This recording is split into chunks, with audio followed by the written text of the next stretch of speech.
안녕하세요. 주영 목사입니다. 전 시간에 이어서 32번째 강의입니다. 32번째 강의는 왜 성경을 읽어야 하는가에 관하여 말씀을 나누도록 하겠습니다. 성경을 읽어야 하는 건 너무나 당연한데 우리가 성경을 읽기는 읽지만은 성경을 읽어야 할 성경적 이유를 모르고 잘못된 어떤 기대감을 가지고 성경을 읽는 경우가 있기 때문에 우리가 이 부분을 한번 다시 성경을 읽는 자세를 성경적인 자세로 재정비하는 그런 의미에서 이 부분을 여러분과 함께 얘기를 나눠야 될 것 같습니다. 제가 성경 통독 사역을 하면서 많은 지역을 찾아다니게 됩니다. 미국 경우도 거의 같은 거라고 보는데 우리 신앙적인 어떤 그 자세 속에 우리가 숨길 수 없는 부분이 뭐냐면 기복적 신앙의 자세가 깔려 있다는 거예요.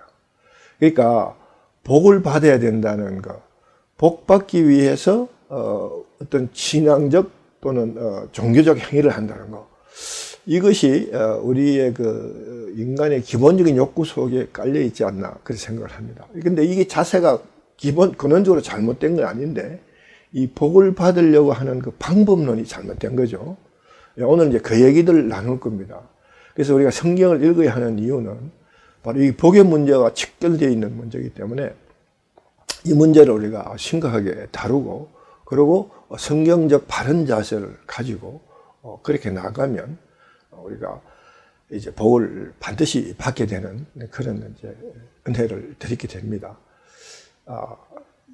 특히 우리 한국 교회 교인들은 우리가 이거는 인정하셔야 돼요. 우리 문화가 오랜 역사 동안에 이어오면서 우리 문화가 이제 그 무속 신앙적인 바탕에 근거를 두는 경우가 많습니다. 사실 우리가 이제 이 통독 세미나 이 강의를 우리가 진행하면서 그런 부분이 나올 때마다 우리 이 문제를 우리 짧게 우리가 언급하면서 지나갈 텐데. 어쨌든 우리가 한국 교회 교인들은 그런 무속적인 신앙의 바탕을 알게 모르게 깔고 있다는 사실이죠. 우리가 이걸 성경 같은 걸 읽고 우리가 신앙생활을 하면서 우리가 이걸 바꿔나가야 되는 그런 필요성이 있게 되는 거거든요. 어쨌거나 우리 그런 이제 근거를 그런 어떤 바탕 위에 우리 생각이 굉장히 기복적으로 될 때 우리 성경 읽는 것도 그 기복적인 신앙과 연결되어 있는 경우를 많이 보게 되죠. 이를테면 성경 읽는 횟수와 복을 받는 양은 정비례한다. 이게 이제 소위 말하는 이 무속적 공적주의적 사고방식입니다. 그러니까 자기의 어떤 노력을 통해서 어떤 절대자를 행복하게 하면 그 대가로 오는 반대급복가 있다. 그게 복이다. 이런 생각을 하게 되는 경우가 참 많죠. 이거는 대단히 비성경적이라는 사실을 우리는 이제 알아야 되고, 그걸 이제 성경 읽으면서 그걸 깨닫게 될 겁니다.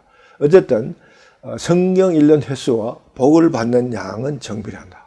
그래서 성경의 의미가 뭔지, 또 성경을 읽어야 할 진정한 성경적 이유가 뭔지도 모르고, 그냥 독수 횟수를 쌓기 위해서 그냥 이를 악물고, 또는 어떨 때는 의미가 뭔지도 모르고 또 알 필요도 없고 덮어놓고 그냥 1독, 2독, 3독 독수 횟수만 쌓는 그런 성경 읽기를 하는 경우가 너무 많다는 것을 보게 됩니다. 참으로 안타까운 현실이죠.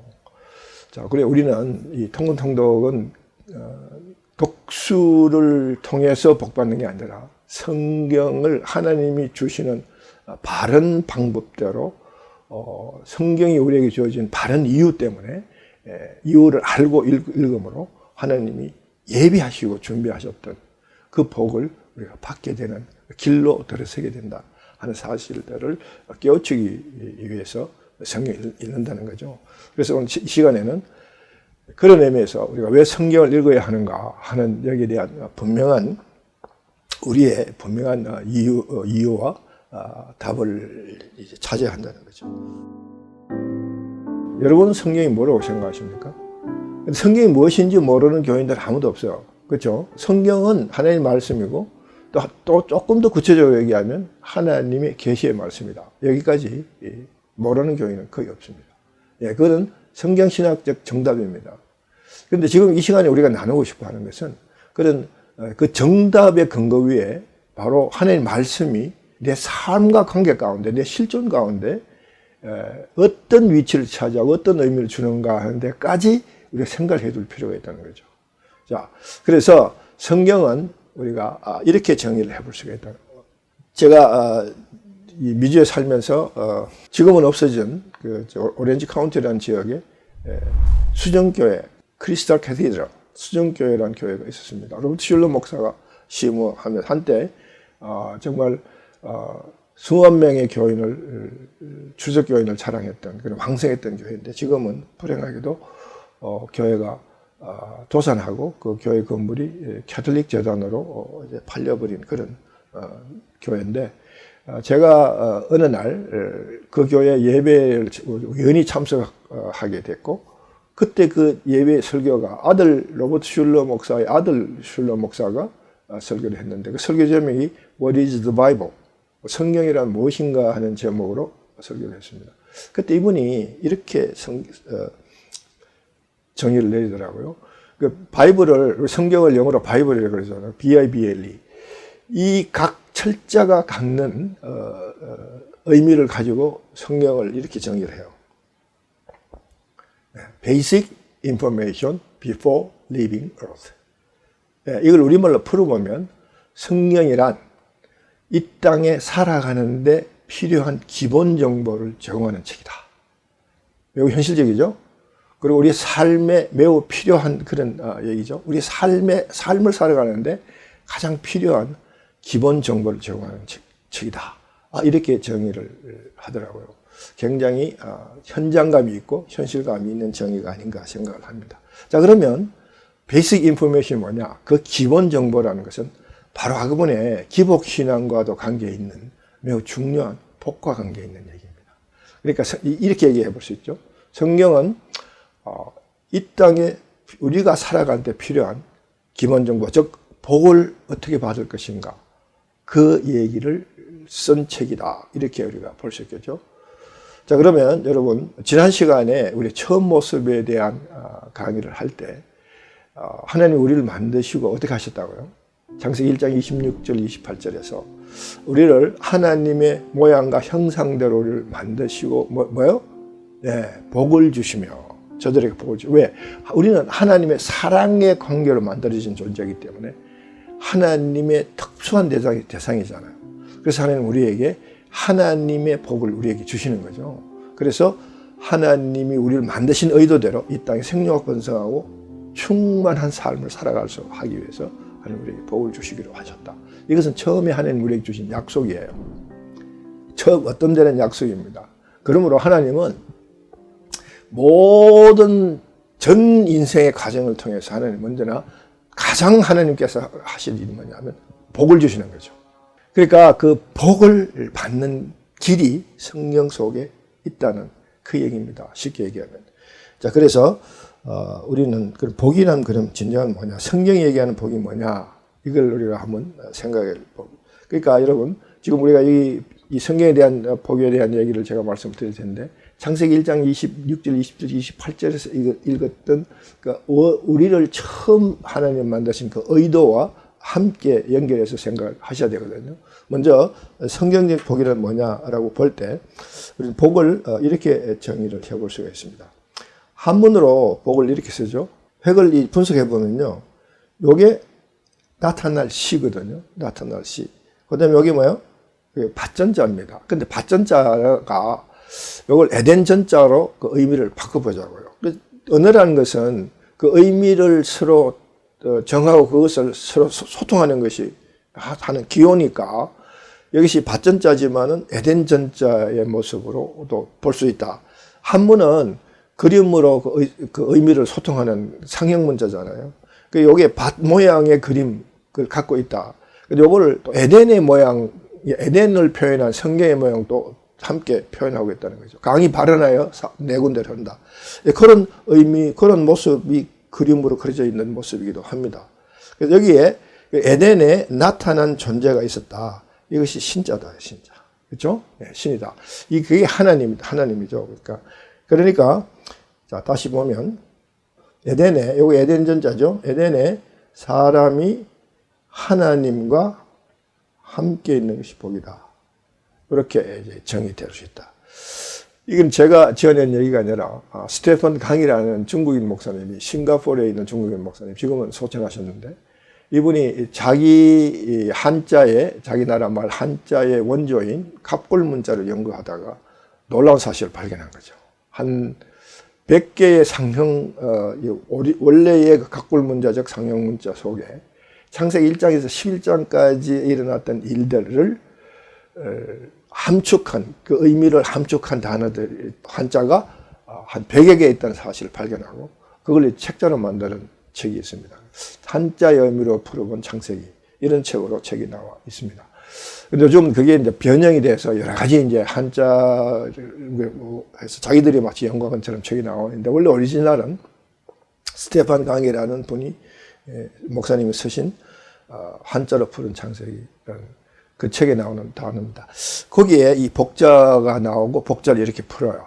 근데 이게 단순히 한자의 핵을 가지고 풀어본 게 아니라 이건 바로 이 내용을 성경이 뒷받침해주고 있다는 사실을 우리가 볼 수 있습니다. 자, 그걸 보면요. 바로 시편 73편 28절이에요. 같이 한번 읽어보겠습니다. 하나님께 가까이함이 내게 복이라. 내가 주 여호와를 나의 피난처로 삼아 주의 모든 행적을 전파하리라. 하나님께 가까이함이 내게 복이라.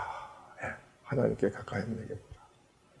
바로 성경적 복입니다. 성경이 말하는 복은요, 우리가 기복신앙에서 얘기하는, 기복신앙에서 얘기하는 물질적인 복, 그 복을만 의미하는 게 아니라 성경이 얘기하는 복의 가장 기본적인 의미는요, 하나님과 함께 하는 거예요.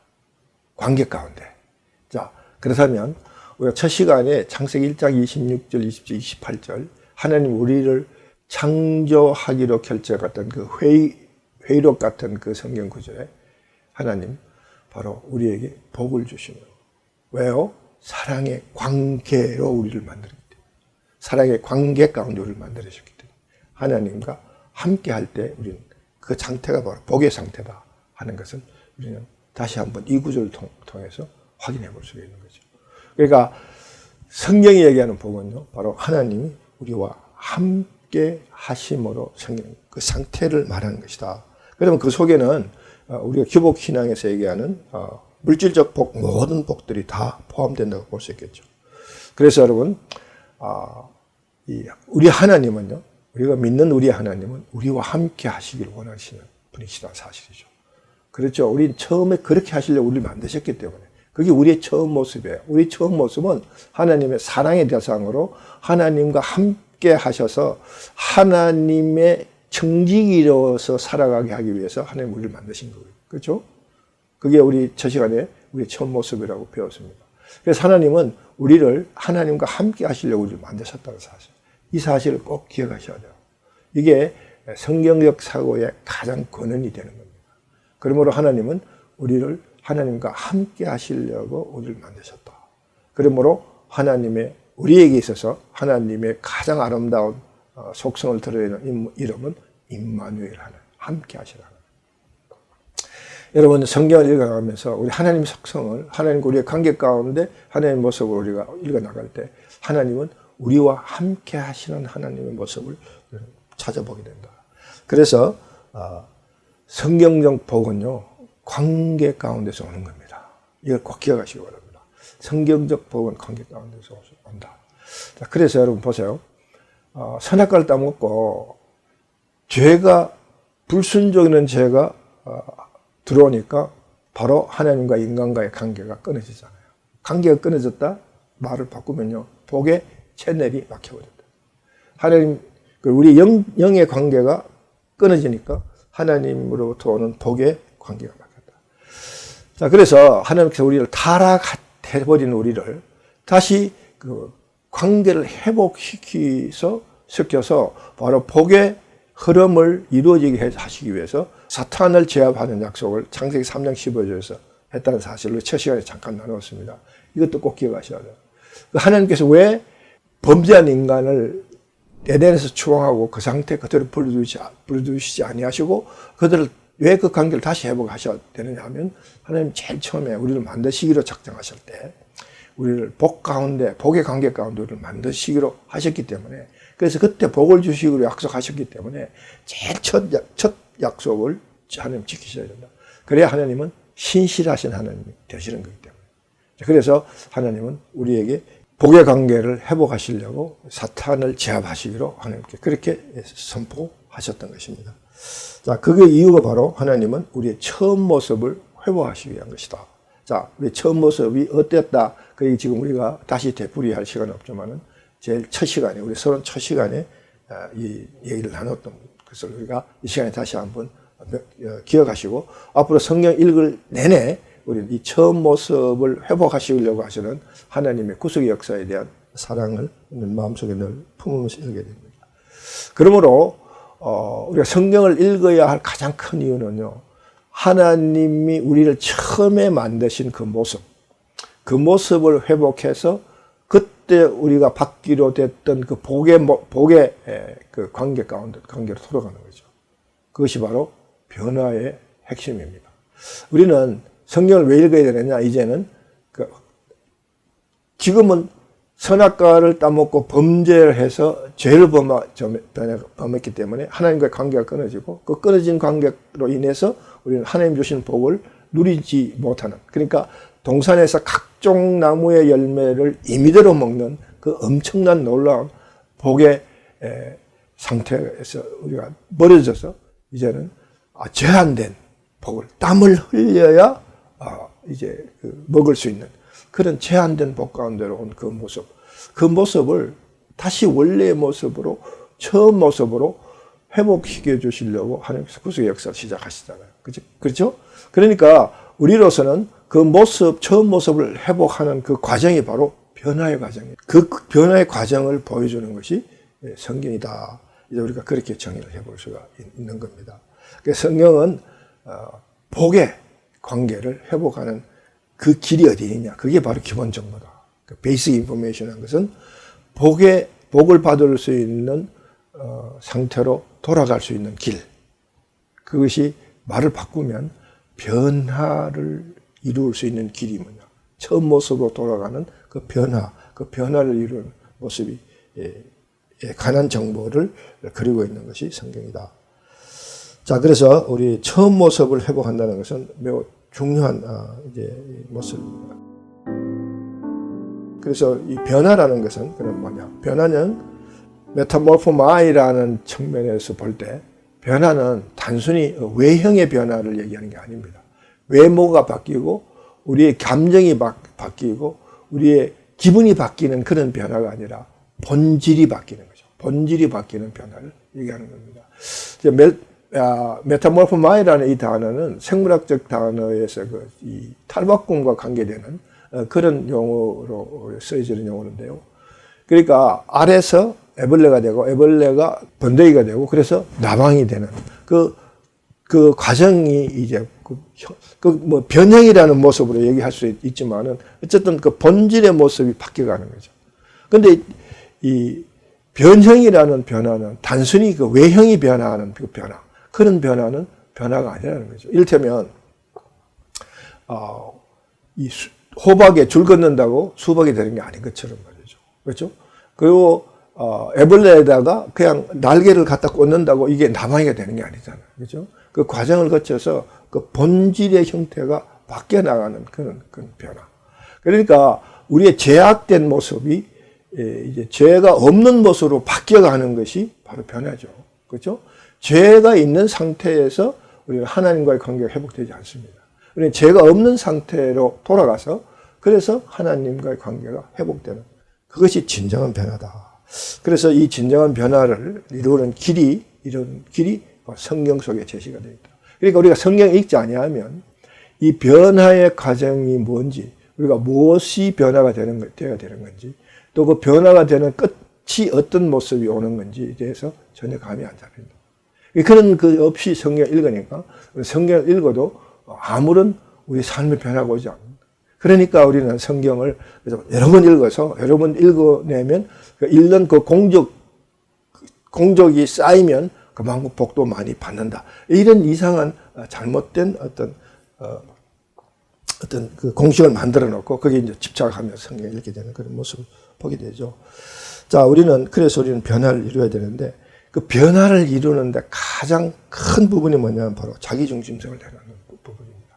자, 이게 자기중심성 내려놓는 변화에 대한 구체적인 얘기는 우리가 또 다음 단계에서 제가 설명을 드리겠습니다. 일단 우리 변화의 핵심은요. 우리가 이루어 나가야 할 변화의 가장 핵심은 자기중심성을 내려놓는 겁니다. 왜냐하면요. 여러분 이 선악과 사건을 통해서 우리가 하나님의 명령을 어기고 사탄의 꼬드김을 받아들이면서 우리가 불순종하는 죄를 범하고 선악을 따먹어서 범죄하고 하나님과 관계가 끊어지는 그 일련의 사태에서 가장 결정적인 역할을 한 게 뭐냐면 자기중심성이라는 거예요. 자기중심성. 자기가 자기 마음대로 하고 싶어하는 이 속성. 이것이 우리에게 가장 큰 딜레마요. 우리의 가장 큰 고통입니다. 우리 인간 사회에 있어서 가장 힘들고 가장 어려운 부분, 가장 컨트롤이 어렵고 안 되는 부분이 자기중심성입니다. 이 자기중심성을 우리가 어떻게 다루느냐. 이제 그걸 또한 성경이 그 방법을 보여주는 거죠. 결론적으로 말씀드리면 자기중심성은요, 자기 의지로 다스려지는 게 아닙니다. 누구에 의해서 다스려져야 돼요? 성령 하나님에 의해서 다스려져야 돼요. 성령 하나님이 나의 자기중심성을 내려놓는 나의 노력에 함께 역사하셔서 이 변화를 추구할 때 바로 그 변화는 진정한 변화로 바뀔 수 있겠다. 그러면 우리가 성령 하나님의 도움을 어떻게 받아서 자기중심성을 내려놓게 되느냐? 그것이 바로 성경 속에 답이 있다는 거죠. 성경 본문을 안 읽으면 그 답을 찾을 길이 없다는 거죠. 그래서 우리는 성경을 반드시 읽어야 된다. 성경을 읽어서 우리가 이루어 나가는 가장 큰 변화의 핵심은 자기의 중심성을 내려놓고 하나님 중심으로 우리의 가치관과 세계관이 변하게 된다. 자, 그래서 바울은요, 디모데후서 4장 3절에서 자기 중심성의 문제의 심각성을 이렇게 다루고 있습니다. 우리 같이 한번 읽어볼게요. 때가 이르리니 사람이 바른 교훈을 받지 아니하며 귀가 가려워서 자기 사욕을 따를 서성을 많이 두고 또 그 귀를 진리에 쏠이켜 허탄한 얘기를 따르니라. 예, 여러분, 이게 바울 시대의 초대교회 교인들에게 교인들에게 외쳐진 문제만 아니라는 거죠. 오늘 우리 이 시대에, 그리고 우리가 성경을 바르게 읽지 아니하면 모든 하나님의 백성들도 다 이와 같은 딜레마 문제에 빠져나갈 수 있다는 거죠. 자기의 길을 즐겁게 하는 사욕, 자기 사욕을 충족하는. 그러니까 그걸 위해서 성경의 진리마저도 다 왜곡시키고 변화시켜 버릴 수 있는 그런 무서운 힘이 자기중심 속에 있다는 거죠. 여러분, 이런 예화를 하나 드려야 될까요? 유대계의 한 랍비가 길을 가다가 실족을 해서 떨어지게 되죠. 낭떠지게 떨어지다가 막 떨어지는데 뭔가 손에 하나 걸리는 게 있어 잡았더니만은 이제 낭떠러지 밖으로 튀어나오는 나무 뿌리 그걸 잡고 이 절벽 중앙에 대롱대롱 내려졌습니다. 이거 손을 놓으면 죽게 되는 거죠. 그러니까 올라갈 수도 없고 내려갈 수도 없고 지금 소위 진퇴양난에 빠졌습니다.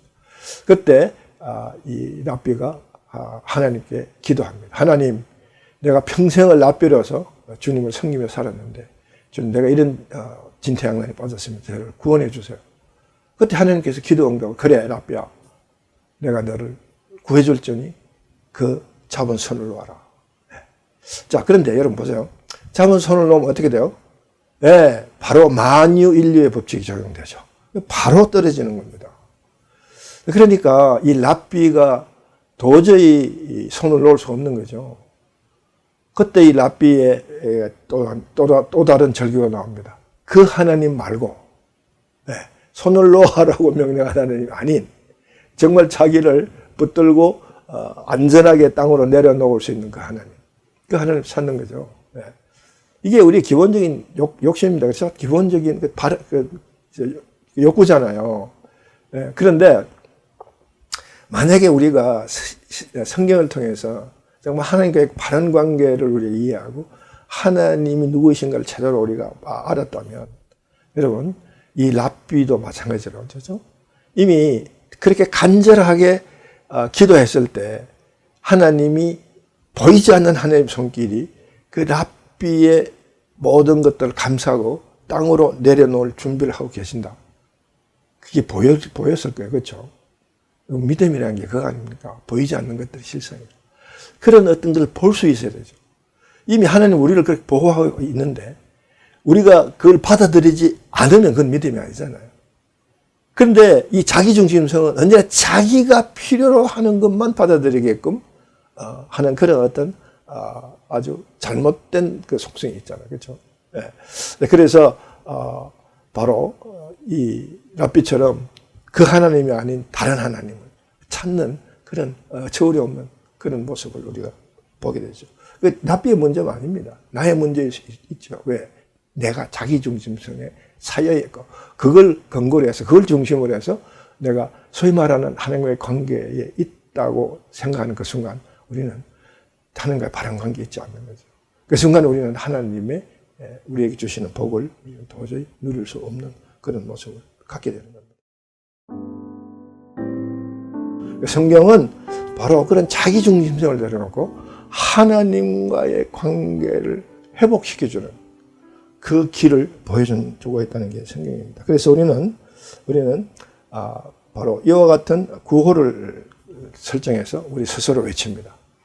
변화의 본질적인 핵심은요, 인의가 뚝해, 자기중심성, 자기가 자기의 삶의 주인이 되어서 자기가 모든 것들을 자기 의지대로 자기중심적으로 이끌어 나가는 그와 같은 사고, 그와 같은 세계관, 그와 같은 가치관을 버리고 하나님 중심, 성경적 사고를 가지고 하나님께 순종하는 삶을 살아가는, 프라이어리티를 하나님께 두며 살아가는 그와 같은 본질적인 변화, 그것이 바로 진정한 변화고 그 일을 통해서만 하나님과 바른 관계가 회복되고 그럴 때 우리의 처음 모습이 회복되어서 이 땅에 비록 불완전하지만 이 땅에서 우리는 에덴의 복을 누리며 살아갈 수 있는 그런 놀라운 은혜의 가운데 들어갈 수 있다는 사실. 그것이 성경이 그것을 보여주기 때문에 우리는 성경을 읽어야 됩니다. 왜냐하면 바로 그런 변화를 이뤄나가는 길을 성경이 제공하고 있기 때문에 그렇다는 거죠. 디모데후서 3장 14절에 17절. 바로 여러분 디모데후서는 목회서신이라 그러죠. 디모데에게 바울이 이제 목회하는 젊은 디모데에게 이제 목회의 지침을 가르쳐 주는 것이 이제 목회서신입니다. 여기 디모데에게 이렇게 가르쳐 주고 있죠. 디모데야, 그러나 디모데야, 너는 배우고 확신한 일에 거하라. 너는 내가 누구에서 배운 것을 알며 또 어려서부터 성경을 알았느니 성경은 능히 너로 하여금 그리스도 예수 안에 있는 믿음으로 말미암아 구원에 이르는 지혜가 있게 하느니라. 뭐요? 관계 회복입니다. 하나님과의 관계. 구원에 이르게 하는 지혜, 관계 회복이라 그 말이에요. 모든 성경은 하나님의 감동으로 된 것으로 교훈과 책망과 바르게 함과 의로 교육하기 유익하니 이는 하나님의 사람으로 온전하게 하며 모든 선한 일을 행할 능력을 갖추게 하려 합니다. 아멘. 아멘입니까? 예. 뭐예요 이게 결과적으로? 예? 교훈과 책망과 바르게 함과 의로 교육하고 유익하니 이는 모든 하나님의 사람으로 온전하게 하며 하나님의 사람으로 온전하게. 하나님의 사람이 뭐예요? 우리의 처음 모습을 얘기하는 거죠. 우리의 처음 하나님과의 바른 관계, 하나님의 사랑의 관계, 하나님의 그 복을 하는 것, 하나님께 주시는 그 복을 누리는 관계, 그 관계의 모습, 처음의 모습으로 돌려놓는 그 모습, 그 모습을 얘기하는 거 아닙니까? 네. 그걸 할 수 있는 게 성경이다. 성경은 왜? 하나님의 감동으로 된 책이기 때문에 할 수 있다. 자, 우리가 바로 그 능력을 우리는 히브리서 4장 12절에서 볼 수 있다는 거죠. 네. 바로 성경이 바로 그와 같은 하나님의 사람으로 온전하게 만들어내는 그 변화를 일으키는 능력이 있다는 것을 우리가 히브리서 4장 12절에서 다시 확인해 볼 수 있습니다. 같이 읽어볼게요. 하나님의 말씀은 살아있고 활력이 있어 좌우의 날선 어떤 것보다도 예리하여 혼과 영과 및 관절과 골수를 찔러 쪼개기까지 하며 또 마음의 생각과 뜻을 판단하니 지으신 것이 하나도 그 앞에 나타나지 않으면 없고 우리의 결산을 받으실 이의 눈앞에 만물이 벌거벗은 같이 드러나는 거죠. 예. 말씀은요 바로 이와 같이 우리를 변화시키는 엄청난 파워풀한 능력이 있다는 사실을 확실히 보여주고 있는 거죠.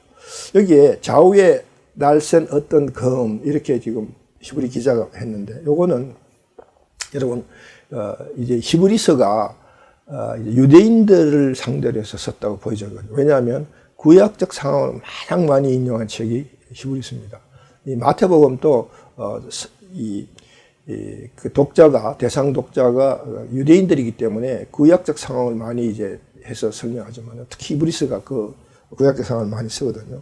여기에 좌우에 낯선 어떤 검이라는 말은 제사자 이 성전에서 또는 성막에서 제사를 드릴 때 제사자가 제물을 이제 제사장 앞에서 이제 제물을 죽이고 가다 넘잖아요. 죽일 때 그때 쓰는 검이에요. 이 검이 굉장히 예리해서 단칼에 제물을 죽여야 되는 거죠. 제물을 죽는다, 그 제사를 지내기 전에 제물을 죽이는데 이 단칼에 안 죽어가지고 막 그냥 야단법석 치고 하면 이게 얼마나 혼란스럽겠어요. 그렇죠? 그러니까 단칼에 단 한 번에 찔러서 죽여버리는 그런 어떤 파워풀한 검. 그걸 이제 연상시키는 겁니다. 근데 이 말씀의 검은요, 말씀이 살아있고 활력이 있는 이 검은 그 검보다도 더 예리하다는 거죠. 왜냐하면 이 제사자가 제물을 다듬을 때 쓰는 이 검은 단순히 이제 짐승을 죽이는 어떤 보이는 것들을 죽이는 데 쓰지만은, 말씀의 검은요 보이지 않는 부분까지 죽이기 때문에. 그게 뭐냐? 홍과 영, 그렇죠? 홍과 영. 관절과 골수는 보이는 부분입니다. 우리 육신적인 부분이 있죠. 혼과 영은 보이지 않는 부분이죠. 그 보이지 않는 부분까지 찔러 쪼개가지고 변화시킨다. 우리의 생각과 뜻을 다 결국은 다 우리를 다 하늘 앞에 노출시키고, 그래서 우리의 자기중심성의 그 잘못된 모습을 노출시켜서 그걸 버리고 하나님 앞에 하나님의 백성의 모습을 회복할 수 있는 그와 같은 상태로 돌려놓는 그 능력이 말씀 속에 있다. 그러므로 우리는 성경을 읽어야 되는 거죠. 성경 읽지 않으면 우리 이런 변화를 맛볼 수가 없는 겁니다. 이런 변화로 들어갈 수가 없는 거죠. 자, 왜 변화가 필요하냐? 그래서 우리는 반드시 변화가 필요한 것은요, 제일 마지막 부분에 경건의 모양, 외형적인 게 아니라 경건의 능력, 본질적으로 바뀌어 나가는 거죠. 우리는요, 우리의 삶의 모습이 너무나 외형적인 면에 치우쳐져 있다. 특히 우리 한국 교회는요, 그 유교 문화의 전통 때문에 그 체면 문화가 굉장히 강하죠. 네, 이것이 우리의 경건의 생활을 형식화하는, 모양화하는, 유대인들도요, 결국은 이스라엘 백성들이 구약에 종교의 형식주의 때문에 하나님 진노를 사는 그런 모습을 우리가 이제 성경 읽어가면서 볼 텐데, 이것이 다 바로 모양, 형식 위주예요. 변형적 그 변화, 이런 것들을 가지고 자기 중심성으로 모든 것들을 자기 편리에서 만들어 가려고 하는 그런 사탄적 욕망, 이런 것 때문에 이렇게 생기는 거거든요. 그러나 우리가 정말 하나님 말씀에 충실하고 하나님의 뜻에 순종하는 마음이 우리 속에 들어오면 우리는 그 성경의 능력처럼 경건의 능력을 우리는 갖추게 될 수 있다. 경건의 능력을 갖춰야 된다. 그게 핵심이 뭐냐면, 바로 경건의 능력은 바로 가치관의 변화입니다. 외형적인 변화가 아니라 본질적인 변화. 그러니까 가치관, 세계관의 이런 변화가 가장 본질적인 변화죠. 그런 변화를 통해서 우리는 처음 모습으로 돌아갈 수 있게 되는 거죠. 처음 모습, 하나님과의 바른 관계에 있는 그 모습 돌아가게 되는 겁니다. 바울은 고린도 교회에 편지를 쓰면서 이런 얘기를 쓰죠. 고린도후서 10장 4절 5절입니다. 우리의 싸우는 무기는 육신에 속한 것이 아니요 오직 어떤 견고한 진도 무너뜨리는 하나님의 능력이라. 모든 인을 무너뜨리며 하나님을 아는 것을 대적하여 높아진 것을 다 무너뜨리고 모든 생각을 사로잡아 그리스도에게 복종하게 하니. 무슨 얘기예요? 여러분, 모든 일은 하나님을 아는 것을 대적하여 높아진 것, 하나님을 아는 것보다 높아진 것 있다. 자, 여러분, 여기서 한번 여러분께 이제 한번 질문을 던져볼게요. 여러분은 지금 바로 이 순간에 여러분의 삶을 지배하는 원리가 성경입니까? 아니면 성경 외적인 겁니까? 한번 스스로 여러분 이 순간에 이 질문에 대한 답을 여러분 스스로 성찰하면서 한번 찾아보세요. 우리 많은 크리스천들이 교회를 다니고 예배를 드리고 또 찬송을 하고 기도를 하고 하는 그런 신앙생활을 하지만은 우리는 알게 모르게 이 세상적 어떤 원리가 우리의 삶을 지배하고 있다. 여러분 보세요. 이 세상의 삶의 지배 원리가요. 성경적입니까? 아니면 성경 외적인 겁니까? 특히 진화론적 사고가, 진화론적 어떤 문화가 만들어내는 어떤 그 삶의 원리가 우리를 지배하고 있는 겁니다. 여러분, 여기에 대한 답은 우리가 조금만 생각하면 금방 찾을 수 있다. 여러분, 이 세상 문화가요, 공중에 아직도 사탄이 건설을 잡고 있기 때문에 그 사탄익한 그런 어떤 요소를 갖춘 세상의 그 삶의 원리가 아직도 우세하고 있다는 사실을 부인할 수 없습니다. 왜냐하면요, 바로 아까 전에 얘기했듯이 자기의 욕구, 사역을 충족시켜 줄 수 있는 그 서성을 찾고 있는 이런 트렌드가 강하면 강할수록 우리는 성경의 원리보다는 세속적 지배 원리를 더 선호하고 그쪽이 더 좋아 보이는 그런 어떤 유혹 속에 있을 수 있는 그런 가능성이 매우 높기 때문에 그렇습니다. 그래서 우리는 영적 전쟁 가운데 있는데 영적 전쟁은요, 우리 어떤 영적인 존재, 귀신과 뭐 이런 것들이 싸우면 그런 어떤 싸움이 아니라 한마디로 쉽게 얘기하면요, 세계관, 가치관의 충돌입니다. 바로 세상적 가치관과 성경적 가치관이 서로 충돌하는 거죠. 그 가운데 영적 전쟁이 일어나고 있다. 왜? 사탄이 아직 공중에 건설을 잡고 있기 때문에. 바로 이 얘기를 바울이 언급하고 있는 겁니다. 우리가 이 영적 전쟁의 핵심은요, 하나님이 아닌 삶의 지배 원리를 깨고 하나님이 내 삶의 지배 원리가 되는 그것이 바로 우리가 이제 변화의 목표고 변화가 이루어낼 핵심 고지다 그 말이죠. 그래서 우리의 가치관과 생각이 세상적인 것이 아니라 그리스도적인 것, 그죠? 하나님적인 걸로 바꿔내야 하는. 이제 그럴 때 우리는 하나님과의 바른 관계로 들어갈 수 있게 된다는 사실을 우리는 성경이 가르쳐주는 길이라는 거죠. 그래서 우리는 성경을 다시 읽어야 된다는 겁니다. 바로 우리의 변화의 매일의 삶은요, 바로 이와 같은 자세히 살아가는 모습이라는 것을 다시 한번 여러분과 함께 나누고 싶습니다. 너희는 이 세대를 본받지 말고 오직 마음을 새롭게 함으로 변화를 받아 하나님의 선하시고 기뻐하시고 온전한 뜻이 무엇인지 분별하도록 하라. 우리가 잘 아는 로마서 12장 2절의 말씀입니다. 여러분, 바로 이것이 바로 하나님과의 바른 관계 가운데 있는 우리의 처음 모습을 회복하는 길이라는 거죠. 이게 구체적으로 이제 신유인이 자기중심성의 개념으로 우리가 이제 이 서론 강의 마지막 부분에서 제가 정리를 해드리겠습니다. 진정한 변화는요, 가치의 변화입니다. 우리의 본질의 변화죠. 외형적인 어떤 변화가 아니라 본질의 변화죠. 그래서 우리의 원래 모습을 회복하는 겁니다. 그 원래 모습이 뭐라고요? 처음 모습처럼 첫 시간에 얘기했던 그 모습으로 회복하는 거죠. 자, 그래서 우리는 이와 같은 일들을 이루기 위해서 성경이 그 변화의 길을 보여주는 것이 성경이다. 그래서 우리는 그 성경이 제시하는 길을 따라서 처음 모습으로 회복하는 그 놀라운 변화를 이루 나가는 그런 이제 일을 해내야 된다는 거죠. 그것이 성경 읽기를 통해서 이루어진다는 거죠. 그래서 우리는 이런 말을 한번 써보겠습니다. 몇 해 전에 이제 우리 한국에 보니까 연초가 되면 사자성어를 만들어서 그 해의 어떤 삶의 목표라 그럴까요? 추구하는 가치라 그럴까요? 이런 것들을 위해서 사자성어를 만들어서 발표하는 것들이 있더라고요. 몇 해 전에 이런 사자성어가 있었어요. 역시 기본이다. 시대를 거슬러서 본래로 돌아간다. 시대 정선을 거슬러서 삶의 기본을 찾는다. 이게 굉장히 정말 성경적이고 의미심장한 그런 말들이라고. 그래서 제가 지금 인용을 하고 있습니다. 우리는 이 시대 정신을 거슬러 가야 돼요. 이 시대 정신에 순응하면요, 우리는 하나님의 삶의 지배를 하나님의 정신으로 돌아가는 길은 다 막혀버립니다. 그래서 우리는 이 시대를 거슬러 가야 돼요. 의도적으로, 의지적으로. 그래서 하나님의 길을 찾아가야 돼요. 어떻게 해요? 성경의 길을 따라서.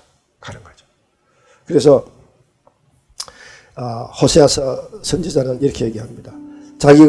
너희가 자기를 위하여 공의를 심고 인애를 거두라. 너희 묵은 땅을 기경하라. 지금 이곳 여호와를 찾을 때니 마침내 여호와께서 오사 공의를 빛처럼 너희에게 내리시라. 네, 바로 지금 이 시대 우리가 바로 해야 할 일이죠. 나의 묵은 땅을 기경해야 합니다. 그것이 역시 기본하는 거죠. 나의 묵은 땅을 기경합니다. 하나님보다 아는 견고해진 그 지식으로 가득 차진 내 마음의 땅을, 내 가치관을, 내 세계관을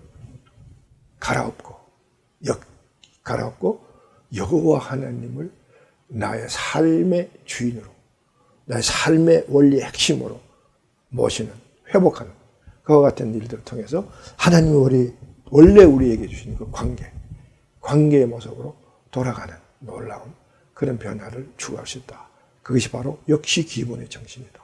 이 시대를 거슬러서 우리의 원래의 모습으로, 본래의 모습으로 찾아가서 우리의 자리를 다시 회복하는 그와 같은 일들을 이루기 위해서 우리 반드시입니다. 반드시 성경을 읽어야 됩니다.